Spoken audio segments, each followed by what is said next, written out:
love these tables. This is a new This format. looks like a little dinner theater, doesn't Yeah. it? Are we doing a little routine? Yeah, we are. Singing? You're up soft first. shoe?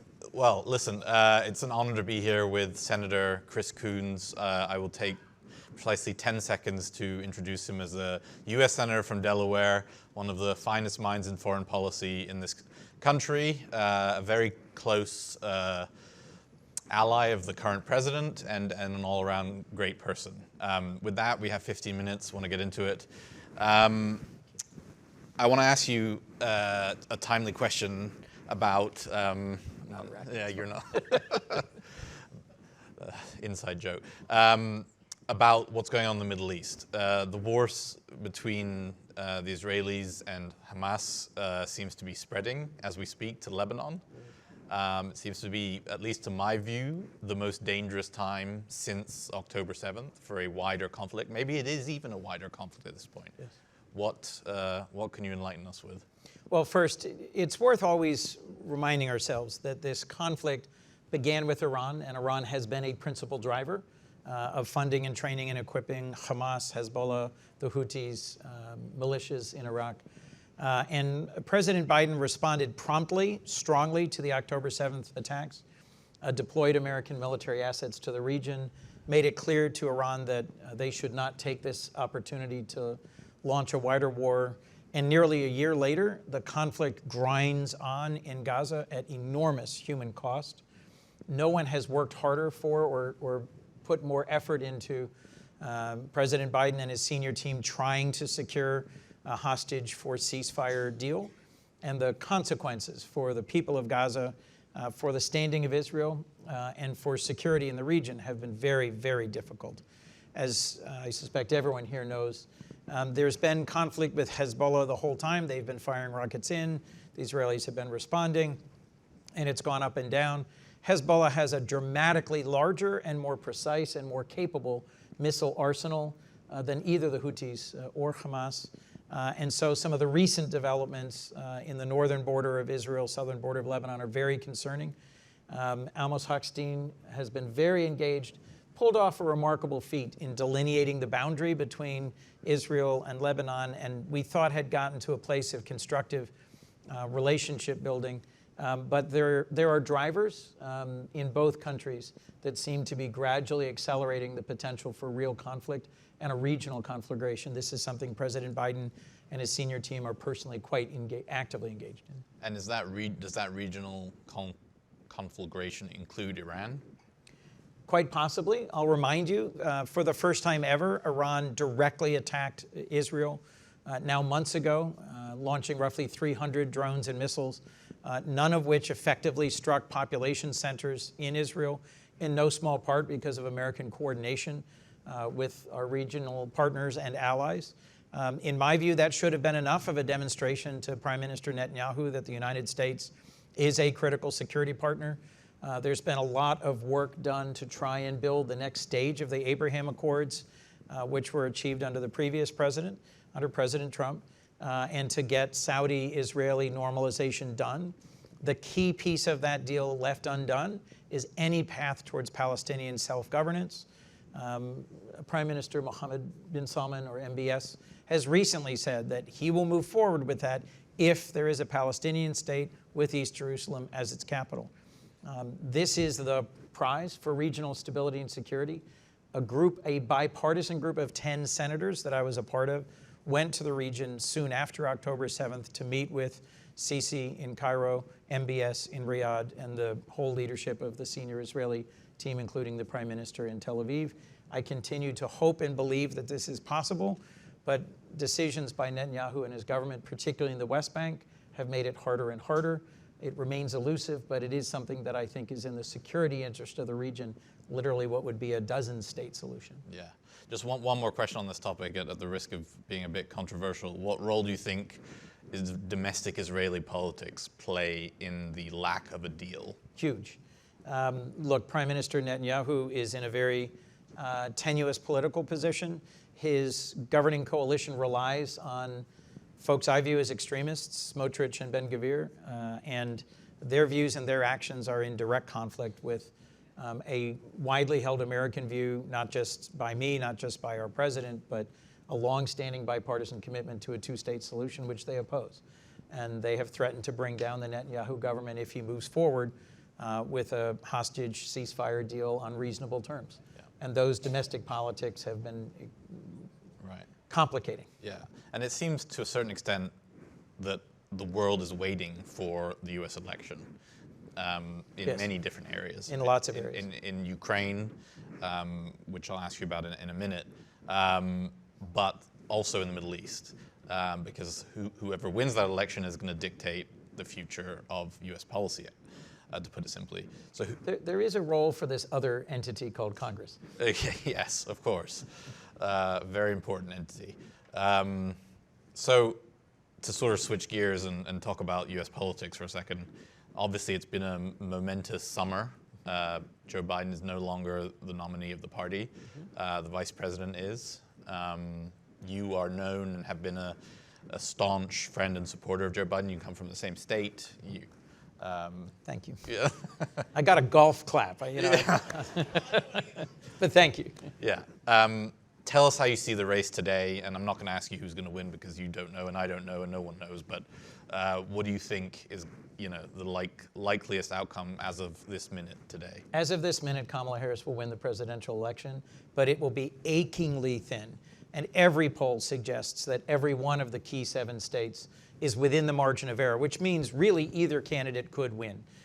I think Kamala Harris, Vice President Harris, with whom I served in the Senate, on the Judiciary Committee, with whom I've worked in her role as Vice President, gave a remarkable, a commanding speech at our convention. I think our convention in Chicago, I'm speaking now as a Democrat, went as well as it possibly could have. I think President Biden got the respect and the thanks that he richly deserved for doing an almost unprecedented thing in national politics, to step aside from not just the power of the presidency, but being our nominee, and recognizing the capabilities and the strength and the global experience of our vice president. She chose a remarkable running mate in Tim Walz, who I think reinforces. Do you know him? I do. One of those coincidences. I was a county elected official for a decade and a Blue Earth County commissioner from Mankato, Minnesota, called me, whatever it was, 20 years ago or 16 years ago, and said, there's this great guy here in Mankato. I want you to give a contribution to his first campaign. I was like, I look forward to meeting him. It was Tim Walz. As head of the Governors Association, I've interacted with him recently. I did not expect he would suddenly be our nominee for vice president, but he's very capable, well-grounded, represents, I think, the best of public service in the United States. As a sergeant in the National Guard, my father was a sergeant in the 1st Infantry. As a high school football coach, as someone who is every bit from the heartland of America, but has also been a congressman and a governor, and led a state that is going through the same sorts of challenges in terms of manufacturing and being part of our industrial heartland that lots of the states that are at the core of our country, Michigan, Wisconsin, Pennsylvania, and will be outcome determinative for our election, also face. So I think he has a good grounding in those. He's also been to China many times, and I think has a clear-eyed sense of the challenges and the opportunities in the U.S.-China relationship. So we have just a few days left until our election. Early voting has already started in several states. And frankly, I've been campaigning all over the country, mostly in Pennsylvania, given both its proximity and its centrality. And I think the presidential debate was striking. I think Vice President Harris did a remarkable job, was clear-eyed, firm about foreign policy, about domestic policy, and about values. Got it. You mentioned China. I want to sort of draw your attention back to something that happened this weekend, this past weekend in your home state, yes. Which is there was a meeting hosted by President Biden of the Quad leaders. That's India, Australia, the United States, and Japan.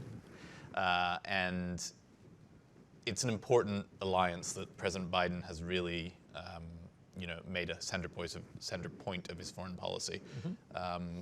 What did you see come out of that? Was it important that he hosted it at his house and all of that? So President Biden hosted in his home each of these 3 prime ministers, which we were talking about backstage, is an important part of global diplomacy, not just the official and the formal, but the personal, and having relationships built on personal relationships as well as shared values as nations. These three great democracies, he has pulled them from a concept to an actual partnership. And one of the deliverables was the announcement of a cancer moonshot to combat cervical cancer in the Pacific Island nations, one of the most preventable forms of cancer. I'm quite familiar with great work that a doctor friend of mine has been doing in Kenya in preventing cervical cancer through vaccinations, through testing and early awareness. But I think this is just an inspiring way for our president to build on his Cancer Moonshot initiative. I also recently traveled to Japan and South Korea. President Biden's summit at Camp David with Prime Minister Kishida and President Yoon went a long way towards pulling these close treaty allies of the United States into a more meaningful partnership. Overcoming the deep historic animosity between South Korea and Japan is a critical strategic step forward.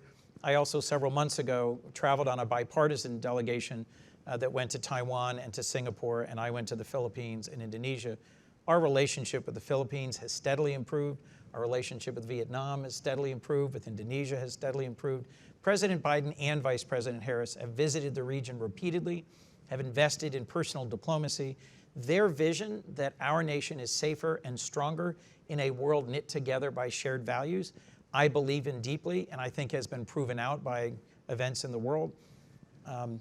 Our former president's view that America should go it alone, that America first really means putting American interests first and putting the interests of our partners and allies to the side, I disagree with. I understand and respect that the former president was really making a point of making our NATO allies step up to meet their financial commitments, but NATO's not a protection racket. And his comments that if they don't pay up, he'll let Russia do whatever the hell they want with our allies should shock anyone who understands the foundation of respect and treaties and alliances around the world. Yep. And that, we only have a few minutes, so that gives us a nice segue into the Ukraine situation. You know, I mean, my personal view is that President Putin is waiting to see what happens in the election. Absolutely. Has been for a while, and that'll determine his next steps. But not knowing what's going to happen there, although you said the vice president's going to win as of today, what do you think? I mean, maybe you can talk about the incursion that they made into Russian territory, which is incredible. It's the first time Russia's been invaded since 1943, I think. I mean, and the specific site of Kursk, which was the site of the largest tank battle in human history, was an interesting point, just historically as well as geographically. And the submarine that sank in 2000. So. Yes. So a couple of things. Look, the Ukrainians continue to show agility, determination, ferocity in their fight for their sovereignty and their independence.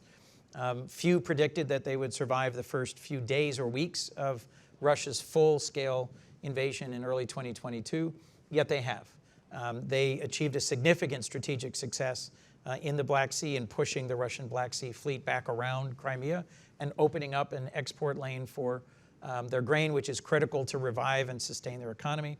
The incursion into Kursk, which has taken a decent amount of territory, was a way to show some capacity to counterpunch. Still, the front lines in the south and east are under enormous pressure from the Russians. We need to step forward, and we need to continue what has been a masterful job by the Biden-Harris administration to pull together 50 allies, which include Korea and Japan, to provide support for the government of Ukraine economically, for Ukrainian refugees throughout Europe and the world, and more than anything, to provide technology, material, encouragement, and support. President Zelensky will be meeting with President Biden soon. I believe he's here today, and is presenting a path forward towards victory. In my view, this will impact how the world sees the willingness of democracies to stand up and to fight for a world that respects boundaries and a world that refuses to go back to great power spheres of influence and conflict as Putin would have us do. So I always like to end these discussions on, which are pretty depressing at times, on something positive for everyone. So what is something that makes you optimistic in the morning, either in any aspect of your life, in foreign policy, in politics? Well, I saw my son for lunch yesterday and my youngest child late last night. My children give me sense of optimism, but I'll conclude on a substantive policy matter. I've been working very closely with Lindsey Graham, Senator from South Carolina, and with Mike McCall, Republican from Austin, Texas, chair and ranking on the relevant committees for foreign relations and appropriations on a bipartisan conservation foundation bill. We've already appropriated $100 million for it. We've already got the bill through the 2 relevant authorizing committees. It would build a new institution, public-private partnership that would invest something like $2 to $3 billion over the next decade in fighting biodiversity loss, in fighting climate change, in improving security in conserved spaces, in national parks, and in protected areas of indigenous communities around the world. It will be a modest contribution relative to the scale of the challenge, but it's bipartisan, bicameral, and I'm confident it's going to move forward. And when I talk to my kids, that's what I talk about. There you go. Thank you, Senator, very much for joining us. Thank you, Nick. Good to see you. Thank you.